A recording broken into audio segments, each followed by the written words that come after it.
Hello student, welcome to my channel only sociology. যারা first time চ্যানেলটিতে এসেছো তারা অবশ্যই চ্যানেলটিকে সাবস্ক্রাইব করে অল নোটিফিকেশান করে রেখো, কারণ আজকে আমরা যে সিলেবাসের আলোচনা করছি সেই সিলেবাস রিলেটেড পরবর্তীতে এই সিলেবাস রিলেটেড টপিকগুলো ডিসকাশন কিন্তু তোমরা এই চ্যানেলে পাবে। ওকে, এছাড়াও তোমরা আমাদের ডিসক্রিপশন বক্সে টেলিগ্রাম চ্যানেলের লিঙ্ক পাবে, তোমরা ফেসবুকের পেজের লিঙ্ক পাবে, সেগুলোতে লাইক করে রেখো, তোমরা তাহলে আপডেট পেয়ে যাবে। চলো আজকে শুরু করছি। আমাদের বর্ধমান ইউনিভার্সিটিতে যারা মেজর সোশিওলজি নিয়ে ভর্তি হয়েছো, ফার্স্ট সেমিস্টারের সিলেবাস আমরা আলোচনা করব। দেখো, নতুন যে কারিকুলাম ফ্রেমওয়ার্ক এসছে, আন্ডার কারিকুলাম এবং ক্রেডিট যে ফ্রেমওয়ার্ক, সেই ফ্রেমওয়ার্কের সিস্টেমে নতুন সিলেবাস আজকের আমাদের আলোচনার বিষয়বস্তু। এবং এটা আমাদের কি কি আছে, অ্যাকচুয়ালি ফার্স্ট সেমিস্টারে কি কি পড়তে হবে সেই পার্টটা আমরা একটু আলোচনা করে নিই, তারপর দেখবো সিলেবাসের পার্টে কি কি রয়েছে, কি কি টপিক রয়েছে। দেখো, তোমাদের ফার্স্ট সেমিস্টারে মেজরে পড়তে হবে ইন্ট্রোডাকশন সোশিওলজি, আর মাইনর যারা রয়েছে তারা তো আলাদা ব্যাপার, মানে তোমরা যারা মেজর সোশিওলজি নিয়েছো তাদের তো অন্য মাইনর থাকবে। মাল্টি ডিসিপ্লিনারি বা ইন্টারডিসিপ্লিনারি কোর্স হিসেবে demography, social demographic part, Aisi যেটা L1 সেটা বেঙ্গলি হতে পারে, বা এখানে ইউজিসির রেকমেন্ডেশনে যেটা বেঙ্গলি একটা পার্ট, বেঙ্গলি একটা পেপার তোমাদের পড়তে হবে কম্পালসারি। আরেকটা যেটা পড়তে হবে এসিসি, তাহলে তোমাদের যারা মেজর নিয়েছো তাদের মেজরের একটা পেপার এসিসি পড়তে হবে আর সিভ্যাক পড়তে হবে। দেখো, আমি তাহলে ক্লিয়ার করে দিই।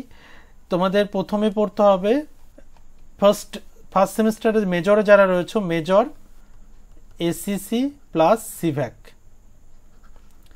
ঠিক আছে, সিভ্যাকটা কি?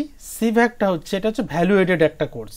ভ্যালুয়েটেড কোর্সে তোমাদের কি পড়তে হবে? এনভায়রনমেন্টাল এডুকেশন বা এনভায়রনমেন্টাল সায়েন্স। ওকে, এই হচ্ছে তোমাদের ওভারঅল একটা পার্ট।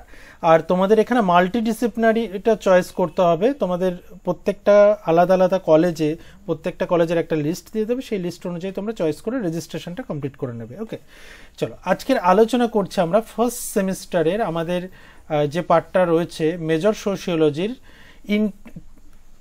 ইন্ট্রোডাক্টরি সোশিওলজি 1, আর সেমিস্টার 2তে এটা 2 পড়তে হবে। কোড কি? কোড হচ্ছে SOCI 1011। ওকে, এটা হচ্ছে তোমাদের কোর্সের কোড। কোর্সের কোডটা মনে রেখো। আর এখানে এত কিছু ডিটেলসে যাব না, শুধু বলে দিই তোমাদের কত মার্কসের এক্সাম হবে। ফুল মার্কস 75, তার মধ্যে 60 হবে তোমাদের রিটেন, আর এই যে 15 নম্বর, এই 15 নম্বর হবে ইন্টারনাল অ্যাসেসমেন্ট। ওকে, দেখো কোর্সের অবজেক্টিভ, কোর্সের আউটকাম এগুলো তোমরা দেখে নেবে। আমি জাস্ট আলোচনা করবো যে কি কি পড়বে। দেখো, সোশিওলজি তোমরা অনেকেই রয়েছে যাদের কিন্তু গ্র্যাজুয়েশনে নতুন সাবজেক্ট, অর্থাৎ যারা অনেকেই আছো 12 ক্লাসে পড়োনি, কারণ স্কুল লেভেলে খুব কম স্কুলগুলোতেই রয়েছে। Sociology as A discipline and thinking sociology. সুতরাং ফার্স্ট পার্টে তোমাদের সমাজতত্ত্বকে বুঝতে গেলে, সোশিওলজিকে বুঝতে গেলে একটা ডিসিপ্লিন হিসাবে কিভাবে এর উৎপত্তি হলো এবং থিঙ্কিং সোশিওলজিক্যালিটা কি, এটা তোমাদের জানতে হবে। Scope and distinctiveness of sociology as a social science, sociological imagination, sociological outlook, sociology common sense, sociology criticism and micro and macro sociology. খুব বেসিক পার্ট যে সোশিওলজিক্যাল ইমাজিনেশন বলতে আমরা কি বুঝি এবং এর সঙ্গে কমন সেন্সের কি সম্পর্ক। দেখো, আমরা অনেকেই বলে থাকি কমন সেন্স দিয়ে সমাজতত্ত্ব বোঝা যায়। হ্যাঁ, তো সমাজতত্ত্ব কিন্তু সত্যিই কমন সেন্স দিয়ে কিছু বিষয়ে আন্দাজ করা যায়, কিন্তু সম্পূর্ণটা নয়। তারপর দেখো, 2 নম্বর পার্টে পড়তে হবে তোমাদের এনলাইটেনমেন্ট ইন ইউরোপ, অর্থাৎ আলোক দীপ্তি বলতে পারি বা আলোকায়ন আমরা বলে থাকি অনেক সময়, যেটা তোমরা ইউরোপিয়ান হিস্ট্রিতে পড়েছো। ইউরোপের ইতিহাস যদি তোমাদের মনে থাকে তাহলে তোমরা নিশ্চয়ই এই পার্টটা কানেক্ট করতে পারবে। দেখো, beginning of scientific temper, empiricism, এই ওয়ার্ডগুলো ভালো করে এমফাসাইজ করতে হবে, খুব গুরুত্বপূর্ণ। Empiricism, rationalism and emergence of category as a society and foundation of society, তার মধ্যে কি কাদেরকে পড়তে হবে? Hobbes, Locke, Rousseau and Montesquieu. তোমরা এই পার্টটা অন্য কোনো ইউনিভার্সিটির সিলেবাসে কিন্তু পাবে না, এই পার্টটা কিন্তু শুধুমাত্র বর্ধমান ইউনিভার্সিটিতেই রয়েছে। Age of revolution, the 3 revolution, 3টি রেভলিউশন যেটা সমাজতত্ত্বের এমার্জেন্সির ক্ষেত্রে খুব গুরুত্বপূর্ণ ভূমিকা পালন করেছে।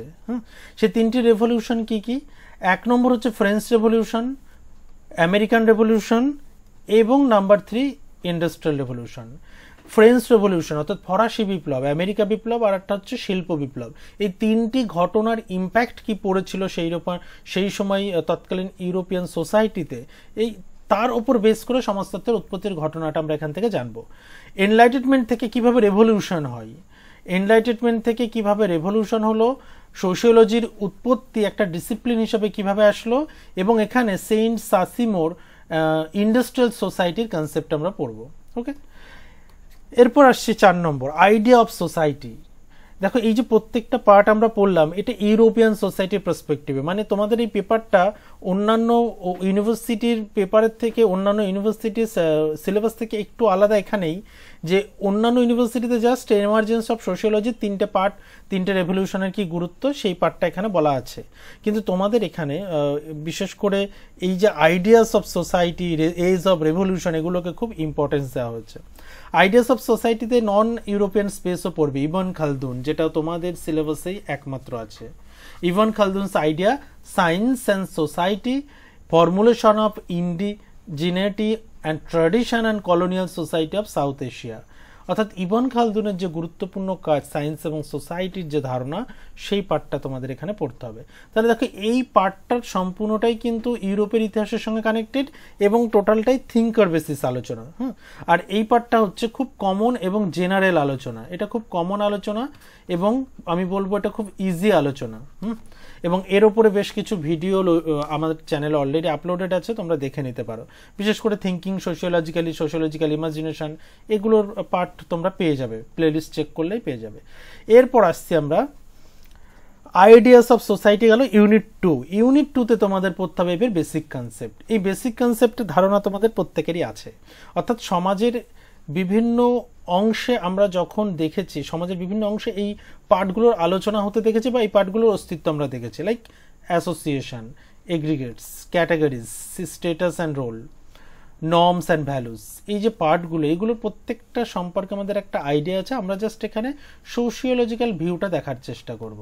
ওকে, সোশিওলজিক্যাল ভিউটা আমরা আলোচনা করব। Social group, social institution, social structure, social process, associative and dissociative. দেখো এই পার্টটা তোমরা ক্যালকাটা, WBSU মানে West Bengal State University, Kalyan University, Vidyasagar University, প্রত্যেকটা ইউনিভার্সিটির সঙ্গে কিন্তু মিল আছে। সুতরাং এগুলোর ওপর কিছু কমন ক্লাস আসবে, সেই ক্লাসগুলো থেকে তোমরা গাইডেন্স পাবে। Culture, meaning and characteristics, types of culture and social change, এই পার্টটাও তাই। আমরা গত যে ভিডিওগুলো আমরা আপলোড করেছি সেখানে তোমরা ক্যালকাটা বা স্টেট ইউনিভার্সিটি সিলেবাস দেখতে পাবে এবং সেখানেও দেখবে সেম জিনিস কিন্তু আমরা দেখেছি যে কালচার কি, কালচারের সঙ্গে সোশ্যাল চেঞ্জের কি সম্পর্ক, এই পার্টটা। আরেকটা গুরুত্বপূর্ণ পার্ট যে ইন্ডিভিজুয়াল অ্যান্ড সোসাইটি। ইন্ডিভিজুয়াল মানে ব্যক্তি, সোসাইটি মিনস হচ্ছে সমাজ। এই যে ব্যক্তি এবং সমাজ এর কি কানেকশন, তার মধ্যে গুরুত্বপূর্ণ একটা প্রক্রিয়া হচ্ছে সামাজিকীকরণ হচ্ছে যাকে আমরা বলছি সোশ্যালাইজেশনের ধারণা, সোশ্যালাইজেশনের এজেন্সি। এই পার্টটা কিন্তু আমাদের এখানে আলোচনার একটা জায়গা থাকবে। তাহলে এই যে টোটাল সিলেবাসটা আমরা আলোচনা করলাম, এর উপর বেস করে বেশ কিছু ভিডিও অলরেডি রয়েছে আর বেশ কিছু ভিডিও কিন্তু আসতে চলেছে। তোমরা আমাদের চ্যানেলের মেম্বারশিপ নিতে যারা আগ্রহী তারা মেম্বারশিপ নিয়ে নিও। মেম্বারশিপ নিলে তোমরা বেশ কিছু ভিডিও মেম্বারশিপ বা আমাদের চ্যানেলের মেম্বারদের জন্যই করা হবে এবং পার্টিকুলারলি সেটা বিশেষ করে বিএ ক্লাসের ওপর বেস করে বেশ কিছু ইম্পর্টেন্ট টপিকের ওপর ভিডিও আপলোড হবে। এই ভিডিওগুলো অনলি যারা মেম্বারশিপ নেবে তারাই দেখতে পাবে। আচ্ছা, মেম্বারশিপ কিভাবে নেবে, কত টাকার প্যাকেজ রয়েছে বা কত টাকা দিয়ে তোমাকে মেম্বারশিপ নিতে হবে মান্থলি, সেটা আমরা একটা ভিডিওতে আলোচনা করব খুব শীঘ্রই। মেম্বারশিপের একটা ভিডিও আসছে, তো তোমরা সেই ভিডিও থেকে ডিটেলস পেয়ে যাবে। আপাততভাবে আমরা লাস্ট পার্টে চলে আসি যে কি বই ফলো করবে। যারা ইংলিশ মিডিয়ামে আছো, অ্যান্থনি গিডিন্সের সোশিওলজি 7th এডিশনের এই বইটা ফলো করতে পারো, খুব গুরুত্বপূর্ণ এবং ভালো একটা বই। আরেকটা হচ্ছে হারালাম্বাস এবং হলবর্নের থিমস অ্যান্ড পার্সপেক্টিভ। এটা নতুন বইটা নেবে, পুরনো বইটা নয়, এটা নতুন যে বইটা সেই বইটা এখান থেকে তোমরা ব্যবহার করতে পারো। এটা গেল দুটো বই। এই দুটো বই থেকে তোমরা একটা জেনারেল কনসেপশন পাবে। এছাড়াও আমি বলবো যারা ফার্স্ট টাইম সোশিওলজি যারা ফার্স্ট টাইম সোশিওলজি নিয়েছো বা যারা 11-12 পড়োনি তাদেরকে আমি বলবো যে এই দুটো বই তোমাদের একটু ল্যাঙ্গুয়েজ হার্ড লাগতে পারে।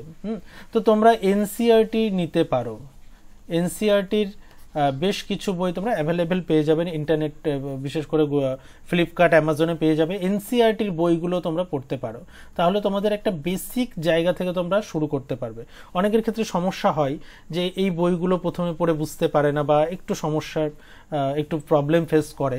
তো সে কারণে আমি বলবো তোমরা যদি এনসিইআরটি দিয়ে শুরু করো তাহলে এটা বেটার, এবং এর পাশাপাশি তোমরা এনসিইআরটি রাখতে পারো। আরও বেশ কিছু বই আমি ওভারঅল একটা ভিডিও করছি, যে ভিডিওর মধ্যে টোটাল ফার্স্ট সেমের যারা মেজর সোশিওলজি রয়েছে তারা কোন কোন বইগুলো ফলো করবে, বোথ মিডিয়াম, ইংলিশ মিডিয়াম এবং বেঙ্গলি মিডিয়াম, দুটো মিডিয়ামের বই আমি আলোচনা করে দেবো। ওভারঅল একটাই ভিডিও হবে, যে ভিডিওতে কোন কোন টপিক কভার হবে, কোন কোন বিষয়গুলো ইম্পর্টেন্ট সেখান থেকে দেখা যেতে পারে, এবং খুব সহজ ল্যাঙ্গুয়েজ এবং খুব ভালো টপিক বা কন্টেন্ট খুব ভালো এমন বই কিন্তু আমি তোমাদেরকে রেফার করব। ওকে, এটা গেল একটা পার্ট। আপাততভাবে তোমাদের আমি বলে রাখছি যে সাম্প্রতিক সমাজতত্ত্বটা তোমরা দেখতে পারো। যারা বেঙ্গলি মিডিয়ামে রয়েছে, সাম্প্রতিক সমাজতত্ত্ব চৌধুরী চট্টোপাধ্যায় ঘোষ, এই পার্টটা, এই বইটা তোমরা দেখতে পারো, চৌধুরী চট্টোপাধ্যায় ঘোষ। ওকে, এই বইটা তোমরা আপাতভাবে বাংলা বই তোমরা ব্যবহার করতে পারো। এছাড়াও এই বইয়ের উপর একটা শর্টস করাও আছে, তোমরা শর্ট সেকশনে গিয়ে দেখতে পারো কি কি টপিক পাবে, সেটা শর্ট সেকশনে ওই শর্টের মধ্যে দিয়ে কিন্তু বলা আছে। ওকে, এটা গেল ওভারঅল একটা আলোচনা। এছাড়াও এই যে তোমাদের সিলেবাসে যে বইগুলো রয়েছে এই বইগুলো নিয়েও আমি আলোচনা করবো, যারা ইংলিশ মিডিয়ামে রয়েছে, যে এই বইগুলো আমাদের কতটা গুরুত্বপূর্ণ, কতটা দরকার, এই বইগুলো পড়া কতটা দরকার, বা কোন বইটা দিয়ে আমরা শুরু করতে পারি, এর উপর একটা ডিটেলস ভিডিও আসছে। ওকে, চলো আজকে এই পর্যন্তই শেষ করছি ভিডিও। তোমরা যারা এখনো চ্যানেলটিকে সাবস্ক্রাইব করোনি, সাবস্ক্রাইব করে অল নোটিফিকেশন করে চ্যানেলের সঙ্গে থাকো। আশা করছি ভিডিওটি হেল্পফুল হয়েছে। যদি হেল্পফুল হয়ে থাকে তাহলে অবশ্যই একটা কমেন্ট করে জানিও।